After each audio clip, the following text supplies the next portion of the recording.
Bom dia, pessoal. Vamos começar agora o renascimento comercial urbano. Na verdade, nós estamos falando a partir de agora da chamada Baixa Idade Média. Nós já falamos sobre as cruzadas anteriormente e agora sobre o renascimento comercial e urbano, que na verdade marca o início de um intenso e longo processo entre os modos de produção feudal e capitalista. Essa transição inicia-se na Baixa Idade Média com o renascimento comercial e urbano, acentua-se na modernidade com o mercantilismo e finaliza-se apenas no século XVIII. Pois bem, na verdade, o renascimento do comércio e das cidades recebe esse nome exatamente porque é o que ocorre. Na verdade, durante o período conhecido como Alta Idade Média, sabemos que a Europa vive uma vida essencialmente rural, ou seja, as cidades desapareceram, não materialmente. Muitas das que restaram do Império Romano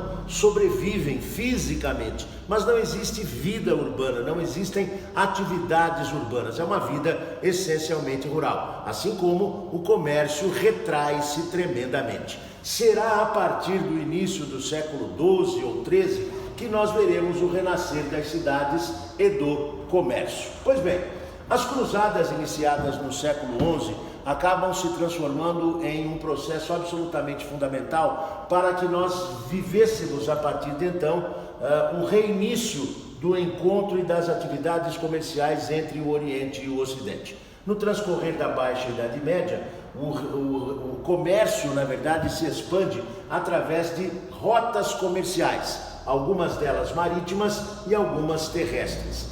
Dentre as rotas marítimas, a mais importante de todas é a rota do Mediterrâneo e depois a rota do Mar do Norte. Vamos até o mapa.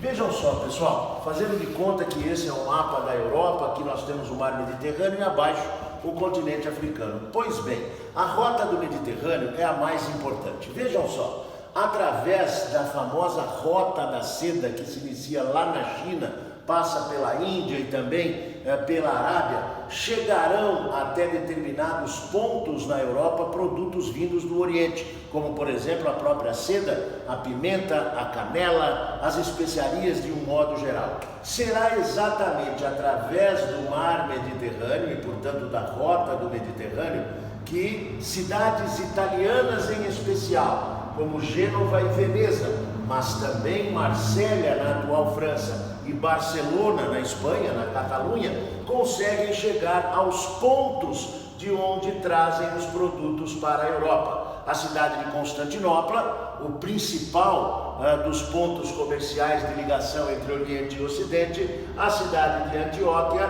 e as cidades de Alexandria e Cairo, no norte do Egito. Através do mar Mediterrâneo, portanto, estas cidades conseguirão os produtos que vêm do Oriente. Não por acaso, dizemos que durante o transcorrer da Baixa Idade Média, o comércio no mar Mediterrâneo será monopolizado pelas cidades de Gênova e de Veneza, que se enriquecerão tremendamente.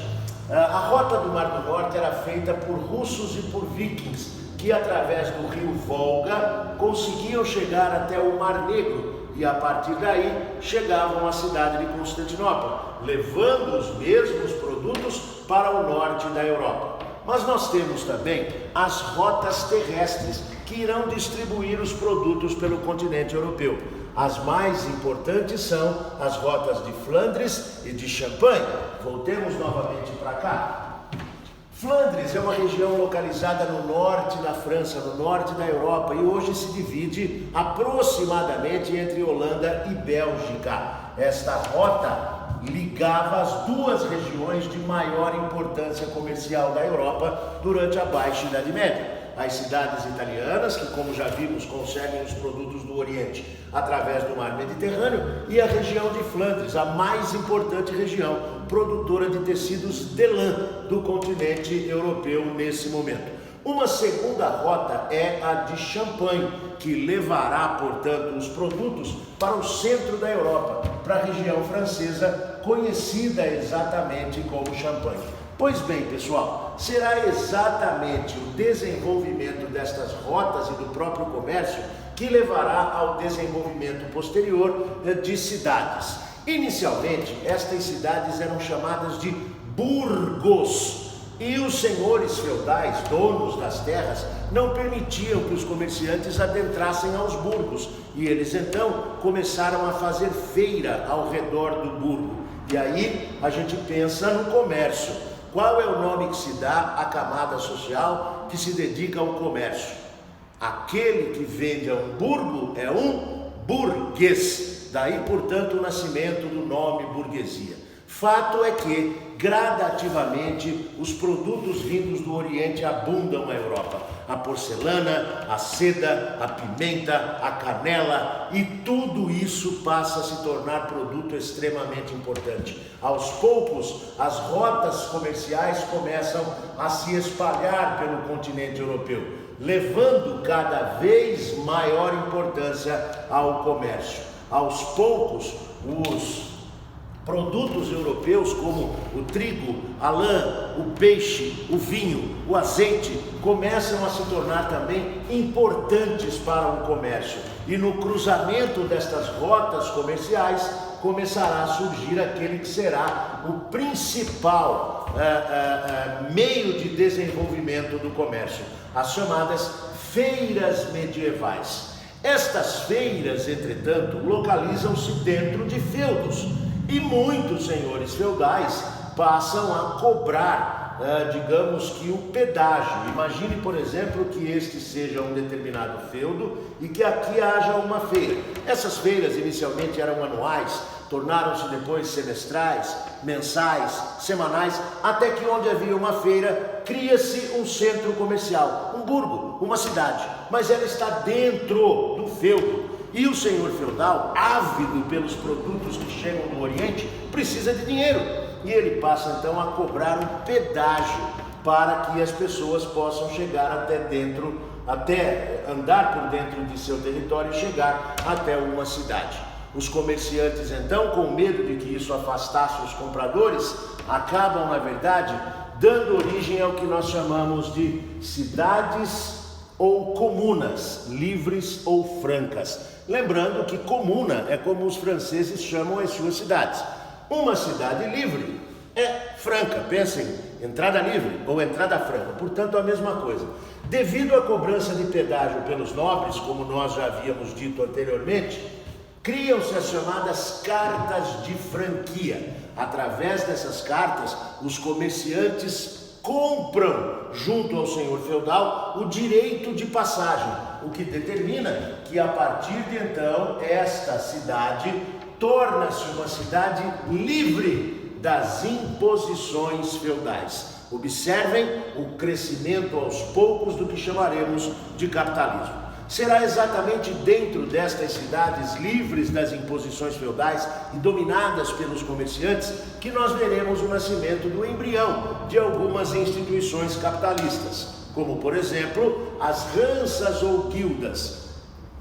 As ranças ou guildas devem ser entendidas como associações de comerciantes que monopolizam o comércio em uma determinada cidade. Então, é uma guilda, ou em uma determinada região, e aí então será uma rança. O exemplo maior disso é o que chamamos de rança teutônica ou liga hanseática, que nada mais será do que uma liga de cidades de onde hoje nós temos a Alemanha, que durante séculos vai monopolizar o comércio no Mar do Norte. Mas uma outra instituição pré-capitalista surge, são as chamadas corporações de ofício. Estas existem apenas dentro das cidades livres. Uma corporação de ofício nada mais é do que uma associação de trabalhadores do mesmo ofício, portanto, do mesmo trabalho, da mesma profissão, na mesma cidade. Os principais objetivos da corporação de ofício são, e aí você vê a característica do capitalismo, adequar a produção ao consumo, ou seja, determina-se que se produza apenas o que será vendido, para que não haja sobra, e ao mesmo tempo protege o artesão local, o profissional da cidade, de qualquer concorrência externa. A corporação de ofício medieval possui uma pequena hierarquia. No topo desta pirâmide encontra-se o mestre, normalmente o dono da oficina.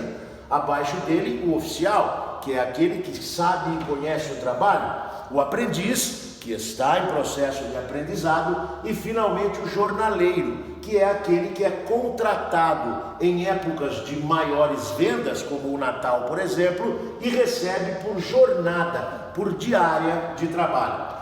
Tudo isso que nós vimos aqui, pessoal, acaba levando gradativamente a um cada vez maior desenvolvimento do trabalho assalariado, seja nas corporações de ofício ou mesmo aqueles que ficam dentro dos feudos, que não serão, ainda são servos, mas que, por existirem outras atividades na cidade, começam a deixá-lo. O senhor feudal, para não ficar sem trabalhadores, é obrigado a assalariá-los. Portanto, o desenvolvimento do trabalho assalariado, a expansão do comércio, o enriquecimento cada vez maior desta nova classe social que trabalha com o comércio, que é a burguesia, ao mesmo tempo em que veremos o início de um confronto entre burguesia e igreja. Afinal de contas, a igreja condena a usura. Entenda-se usura como qualquer tipo de lucro. Na verdade, a igreja prega a prática do que ela chama de preço justo, que nada mais seria do que o preço da mercadoria encontrar-se em cima do custo de sua produção e das horas trabalhadas, sem que houvesse lucros. Será exatamente essa oposição entre burguesia e igreja que resultará mais tarde, dentre outros fatores, na reforma protestante. Pessoal, por hoje é só e bons estudos a todos.